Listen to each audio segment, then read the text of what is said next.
I, 26-year-old female, and my fiancé, 26-year-old male, are at the home stretch. Our wedding is November 19th. Originally it was supposed to be back in March, but due to our cat getting extremely sick, we used all of our wedding fund to pay for his expenses, and also because my mother and her side of the family begged us to keep our wedding local. We were supposed to get married in Florida in a DIY style because we already lived paycheck to paycheck, and this was a cheaper option for both of us because weddings in NY are extremely expensive for all-inclusive packages.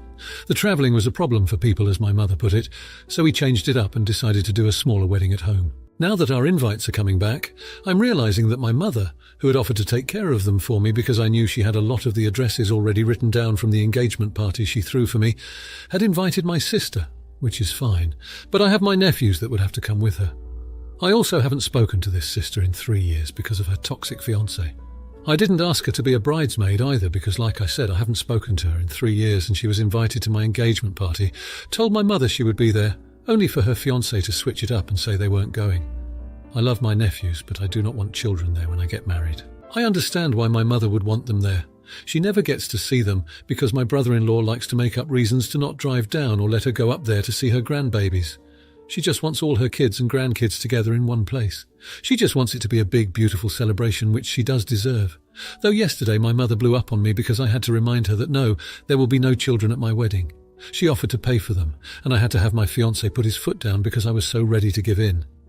She belittled him, told him it wasn't her fault that his side of the family was so small and that mine is full of children. I have more nieces and nephews, but my brothers are flying in from Florida and said they could just come up themselves, and that he was being disrespectful for telling her that she was being inconsiderate of him and myself and our wishes. She pretty much told me to have a good life and that she won't be coming to my wedding because I don't want my nephews there. Now I'm scared because I know my younger sister will get involved and possibly leave as well for the same reason. My father and stepmother have been the only reasonable people in my life and told me I did the right thing by sticking by what I want. But it's hard because it's my mother and I love her. Now here are the comments. Comment 1. Not the idiot. She may want all of her children and grandchildren together, but your wedding is not that place, nor is it her call to make. If she's that desperate for it, then she can arrange a big family get-together on her own dime. Your mother is showing you who she is by her actions. Is your sister's fiancé toxic, or did he get a mouthful of abuse from your mother like yours just has and decide, fuck this shoot? If anyone spoke to my partner or child like your mother spoke to your fiancé, then they would be uninvited anyway, so her threatening not to come would be a moot point. She is attempting to exert control over you, your fiancé, and your life. Question is, are you going to let her? And where is your fiancé's breaking point, or yours for that matter? Comment 2. Not the idiot. The next time your mother brings this up, and she will, straight out tell her, Mum, we have discussed this already. I said no children. What part of that do you not understand? Let me be clear for the very last time. No children. People with children will be turned away. And if you bring this up one more time, I will uninvite you and make sure that if you turn up, you will be turned away in front of the family. And it will loudly be explained that you are being turned away because you were uninvited, because you can't understand the word no. We are not having this discussion again. Tell me you understand and comprehend everything I just said. Comment 3. Not the idiot. I'm so sorry you have this added stress right before your wedding. It's your and your fiancé's choice to have a child-free wedding. It's not up to your mum. Your mum has drawn the line in the sand. It is up to you to decide what you want more. A child-free wedding or your mother, younger sister to attend. I'm petty and hate when people try to force my hand, so I would stick to the child-free wedding. But ultimately, it's up to you what you prefer. You have your dad and stepmum in your corner. Will that be enough? I wish you luck and congratulations on your upcoming wedding. Now, for the next story. Okay, so my wife, 24-year-old, and her parents drive down to Atlanta from where we live in Boston every year during October fall break to spend a week down there since the rest of her family lives there. This year she informed me about the trip and I assumed it would be just her going, since I've never been invited previously and I get very car sick. My car sickness is bad enough that I can't sit in a car for more than 20 minutes without getting seriously nauseous and throwing up. And I don't even own my own car since I can't drive it anywhere more than 10 miles away. However, I was told that her parents wanted me to tag along with them, since I was now part of the family and should partake in family traditions. I brought it up to my wife that she knows I can't sit through any long car rides, so I couldn't join them on the drive, but I'd be happy to book a flight and meet them at the destination. She told me that wouldn't work since they were making multiple pit stops during the drive and spending evenings doing activities that she wanted me to join them for, so I offered to ride my motorcycle along with them, and that way I'd have my own transportation when we got there. This seemed to be enough of a compromise for her, and she let her parents know. So she let her parents know, and they called me up and seemed pretty annoyed, and they told me now that I'm part of their family. I should be making personal sacrifices to be part of their traditions. After a bit of back and forth, I told them if they couldn't respect my needs, then I would be perfectly okay with dropping out of the trip, which was enough to get them to stop trying to convince me to sit in the car with them. After the call, my wife was pretty mad at me for being rude to her parents and not trying to convince them more before giving them an ultimatum. Comment 1. Not the idiot. The car sickness should be more than enough. Her parents wanted me to tag along with them since I was now part of the family and should partake in family traditions. That's not really an invitation. What other expectations could be next? They called me up and seemed pretty annoyed, and they told me now that I'm part of their family, I should be making personal sacrifices to be part of their traditions. Are you sure that it's not a cult? Comment 2. Not the idiot. Your wife is, though. An extended road trip would be miserable for you and for them. You don't want to be queasy and sick the whole time, and no one wants someone getting sick in their car. Someone's health should not be sacrificed in order to maintain tradition. I would tell your wife that the fact her parents tried to browbeat you into it, and she's defending it, is not acceptable. Comment 3. Not the idiot. And really, what is wrong with your wife? Trying to convince them more. What part of you get car sick and vomit after 10, 20 minutes in a car every single time? Does she and her parents not understand? If they were my parents, I'd be asking them, do you want him to demonstrate? Ridiculous. Now for the next story, my 26-year-old male sister-in-law, 31-year-old female, has been going out with a friend of mine for a couple of months. They met on Tinder and they hit it off pretty well. The thing is, while going out with this friend, I'm going to call him L, she started seeing another friend of mine, I'll call him M, and they also started going out. The thing is, LM and I have been friends for 15 years. We are basically brothers and talk to each other every day. I didn't know she was seeing M at the time. To make small talk, I asked L about her in our group chat, if things were good and etc. And long story short, L found out about M, they both got angry at her and decided to block her everywhere. Elle got pissed to the point of taking a screenshot of the group chat and sending it to her before blocking her, to show her that he knew she was cheating. When she saw me asking about her in the group chat, she confronted me, asking why was I snooping around her business. I said I was only making small talk with a friend. She called me a jerk and told her mother she doesn't want me visiting. I asked both L and M if either of them were exclusive with her, and they showed me the texts. She basically told both of them they were exclusive and that she wanted a serious relationship and a father to her son. She's a single mum and I'm the godfather of the child. I confronted her about that. We had an argument and she basically forbid me from seeing my godson.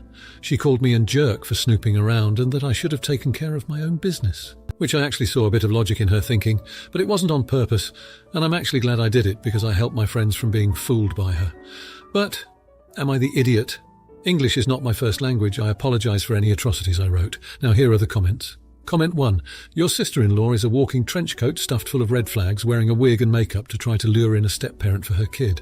Wow, not the idiot. I'd honestly take the fact that she doesn't want contact with you as a blessing, to be honest. When she is not only willing to two-time complete strangers, but is in fact enthusiastic and open, meaning she boldly lied to with both of them that they are exclusive in an attempt to find a father for her kid, who knows what she is capable of trying to manipulate you, who already has a relationship with her kid to do for her.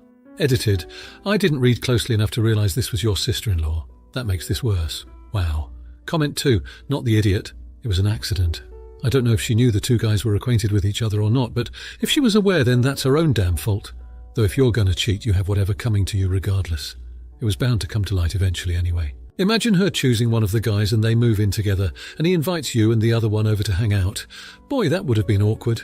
Comment 3. Not the idiot. You didn't know she was dating both of them, so hardly your fault. She's just angry she got caught out. How did she think it was going to end if these two guys are friends? She is a total jerk for using her child as a weapon against you, though. Absolutely no call for that whatsoever. Now for the next story. My mum never wanted kids but had me reluctantly.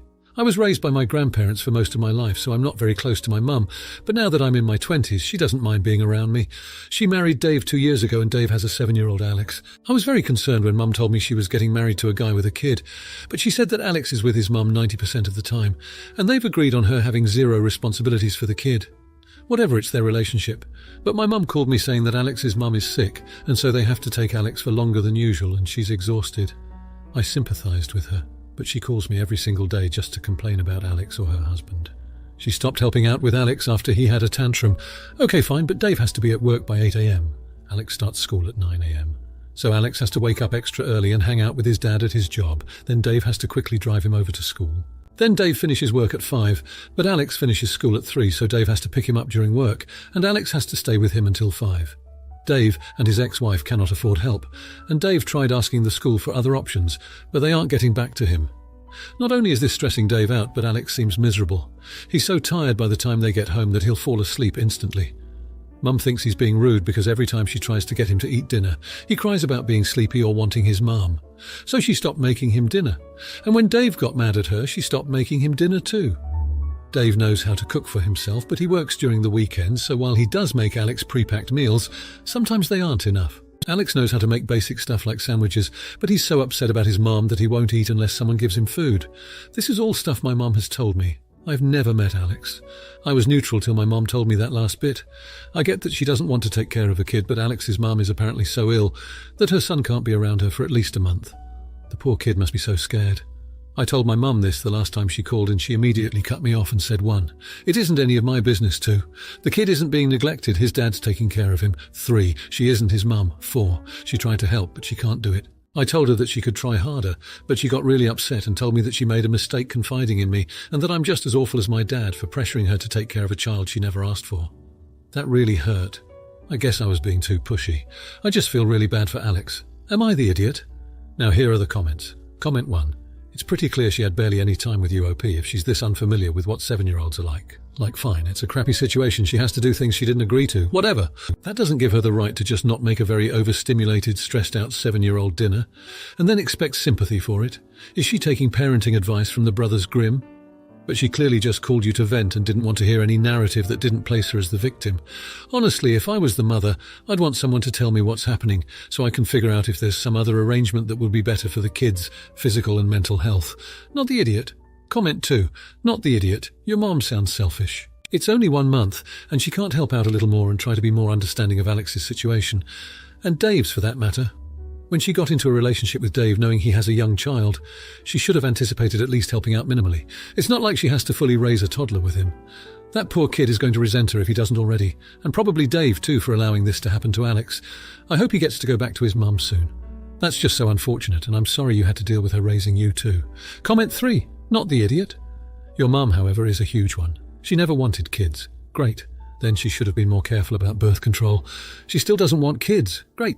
Then why on earth did she marry someone with a 5-year-old, now 7? Your mum only cares about herself. Getting her to change isn't going to happen if the last 20+ years are any indication. If you liked this video, you'll probably like these too. Also, while you're here, please consider subscribing. It's your support that keeps this channel alive and allows me to make better and longer videos. Have a great day.